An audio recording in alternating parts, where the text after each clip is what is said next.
Hello, and welcome to another episode of Round Robin. I'm Robin McCormick, the Communications and Marketing Director for the City of Hampton. Today I have with me Brianna Venner, and I'm going to give you her acronym for her title because she's the FOG Coordinator for the city. And I don't want to tell you what FOG means right away because I don't want to scare anybody off, but this is going to be a little bit different. So Brianna, welcome to Round Robin.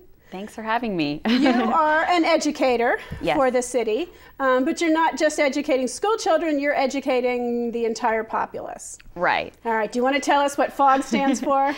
FOG stands for fats, oils, and grease. Yuck. Yeah, yeah.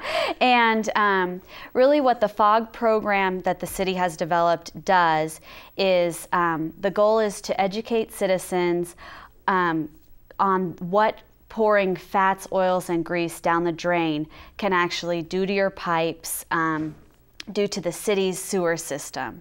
And what it does is when grease cools, just like in a frying pan, when it starts to solidify, it will actually stick to the sides of the pipe and create a blockage. Once that blockage gets to a point where the water can't flow anymore, that water is going to come back at you. It's either going to come up potentially in your sink, your toilet, your bathtub, and what we're really concerned about is that it can actually push up a manhole. And when that wastewater is flowing in the street, that means it can make its way to the storm drain. And all of our storm water goes straight out to our waterways, to the bay, to our rivers. So we really want to make sure that we're getting the message out to can your grease rather than putting it down the drain. This has to be a difficult topic. I mean, you've brought some props with you. Do you want to show the sewer pipe? Sure. Just as I said, this is kind of an average sewer pipe that you'll find in Hampton. The city has about 400 miles of sewer pipe. And then, just as I said, when the water starts to cool, the grease starts to cool, it will start to stick to the sides of the pipe and create the blockage. Yuck. Yeah. Yeah. But, I mean, this is a serious problem for taxpayers because if sewer pipes get blocked, city has to come in and replace them or clean them out or whatever, which means Right. all of us are paying for that. Yeah, a lot of people don't really even know that there is a wastewater department, and one of their big jobs is knowing where pipes are going to be clogged and preventing that.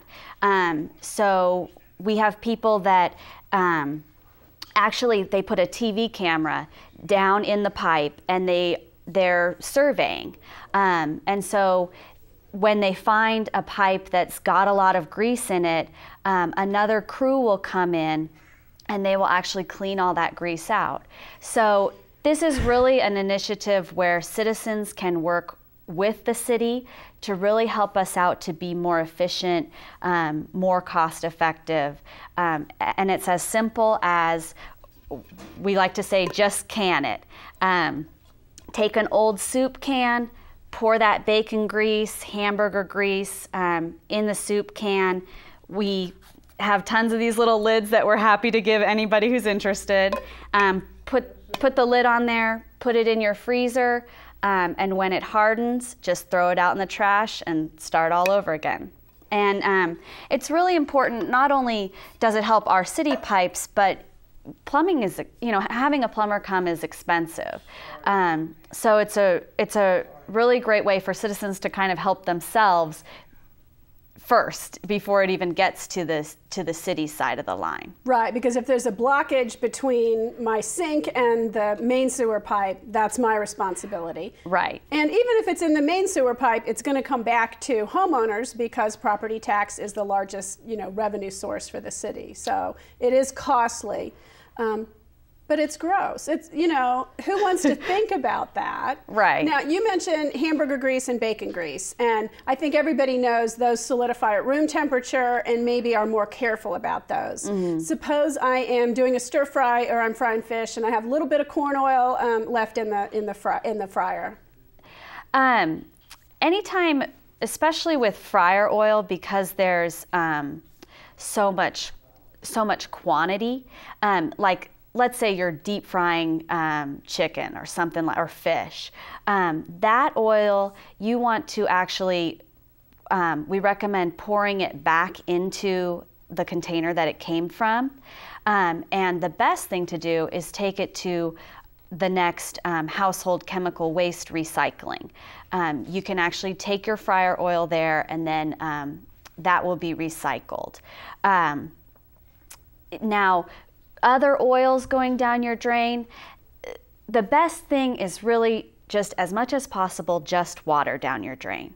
All of those other things are all mixing. Even food, we recommend trying to limit the use of your garbage disposal, because if you think about it, your garbage disposal just breaks up food. It doesn't actually dispose of anything. And when those food particles are now you have more of them, when that starts to cool, the grease will kind of grab it as it's going by and sort of create a concrete inside your pipe. Oh, wow. So really, garbage disposals are better than putting food down the drain directly, but not a real solution as far as your pipes as a homeowner or Right. the city. I try to tell people the garbage disposal doesn't want to eat your leftovers. You know, don't shove everything in there.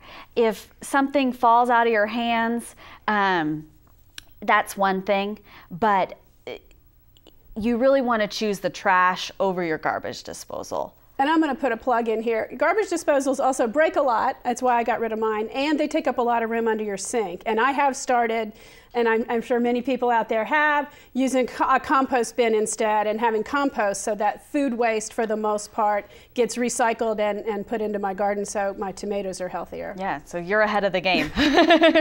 Yeah, we also recommend getting a sink strainer, and you can just put that in your garbage disposal side of the sink, and then as you're draining your dishwater, put that in there. It'll catch the scraps that are on your plates, and throw those scraps in the trash. And really another good thing to do is to take some paper towel if you have some grease residue on your plate, wipe it off with the paper towel, and then toss that paper towel in the trash. And you know, when I started this job, I thought, how much, you know, there's two of us in my house, I thought, how much grease can really be on our plates at the end of our meal? But things that you're not thinking about are salad dressing, icing, sauces like spaghetti sauce. Any food that has a fat in it has that potential to stick to your pipes. So that's really a big change of behavior that you're asking of people, because it's not just the quantities left in the frying pan. It is wipe out the pan after you pour it out. It is wipe off those plates before you put them in the dishwasher or the sink. I think it's a big thought change, but it's not a big action change. Your paper towels are right there usually. Just grab one, wipe it down. You know, it doesn't have to be perfect, but every little bit is going to help your plumbing. Now, you've been taking this message out to residents, but you've also been taking it to school kids. I have. How do they respond? They love it. I'm doing after-school programs, and I have a little story kind of that I've created with 3 little grease characters we call the grease grubbies, and the kids love to boo the grease grubbies for trying to stick to the sides of the pipe. So they've been really responsive, and what we do is after we talk about the pipes and how they work and how the grease affects the pipes, everybody gets a can, and then give them some construction paper and crayons and stuff. And a lot of times I feel like I'm really getting the message across because the kids will draw things that I've talked about. One little girl, she was so cute. She had put all this glitter on her on her can, and she said, "That's my overflow." So she knew what a sewer overflow was. So that's great. Now, how do residents get one of these can lids? Because it does help keep things a little neater if you're leaving them on the counter for a while. Yeah, you'll see that the can lid has a website on it, askhrgreen.org, and that's a regional website that the city is a part of. So they can go to that website and email us, and we're happy to come out and give them out. Also to individual homeowners or apartment managers, neighborhood associations. I'm happy to come out and do presentations. We have lots of fun literature that kind of explains all of this. So how would someone get in touch with you, Brianna, if a neighborhood association wanted you to come speak? They could call 311, okay. And 311 will just refer them to our office. That's great. That's great. Well, is there anything else you want to add before we wrap up? I think we covered it. Okay, thank you, Brianna, for coming by. Thanks. And thank you for watching this episode of Round Robin. I hope you will go back and dedicate yourselves to cleaning out a little bit more of that grease before it goes down the drain. Stay tuned for the next episode. Thank you.